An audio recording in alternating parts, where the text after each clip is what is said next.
আসসালামু আলাইকুম ভাই বোনেরা, কেমন আছেন? আশা করি ভালোই আছেন।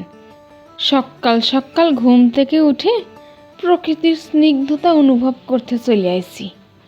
এখনই কেমন যেন একটা শীত শীত আবহাওয়া চলে আইছে। গ্রামগঞ্জে না থাকলে এইরকম দৃশ্য দেখা বড় দায়। চারিদিকে কুয়াশায় ঘেরা। এখন বাজে ভোর 7টা। কুয়াশা দেখলে তো আর পেট ভরবে না নে, পেটে তো কিছু দিতে হবে। তাই আমি দেরি না করে চলে আসলাম রান্নাঘরে। চিংড়ি মাছের দারুণ একটা রেসিপি বানাবো। উনুন ধরিয়ে উনুনে কড়াই বসিয়ে দিয়েছি। এবার এর মধ্যে দিয়ে দেব সামান্য একটুখানি সর্ষের তেল। তেলটা গরম হয়ে আসলে নুন হলুদ দিয়ে মাইখে রাখা চিংড়ি মাছগুলো দিয়ে দেবো এর মধ্যে। এগুলোকে ভালো করে নাড়িয়ে চাড়িয়ে উল্টে পাল্টে ভাজা ভাজা করে নিতে হবে। ভাজা ভাজা করে নিয়েছি, এবার তুলে নেব। ওই তেলের মধ্যেই দিয়ে দেব বেশ খানিকটা সর্ষের তেল।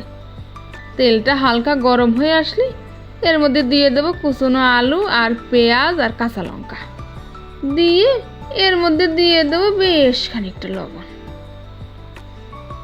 এবারে ভালো করে নাড়িয়ে ছেড়ে দেব।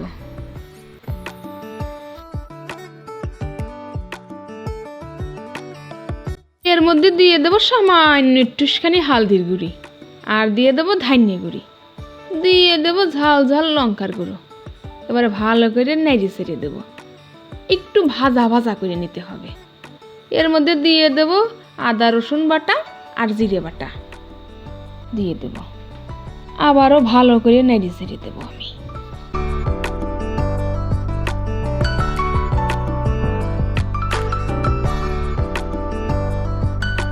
বেশ ফাইন করে ভাজা ভাজা করে নিয়েছি। এর মধ্যে দিয়ে দেব সামান্য একটুখানি পানি, সামান্য একটু কষানোর জন্য। কষানোর পরে ঠিক এই রকম হয়ে যাবে।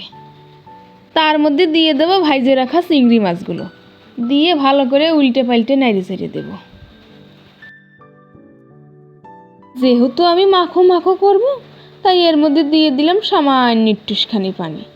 ঝোল ফুটে গেছে, আর একটু ঝোল কমিয়ে একদম গাঢ় হয়ে আসলে নামিয়ে নিলেই রেডি চিংড়ি মাছের স্পেশাল রেসিপি।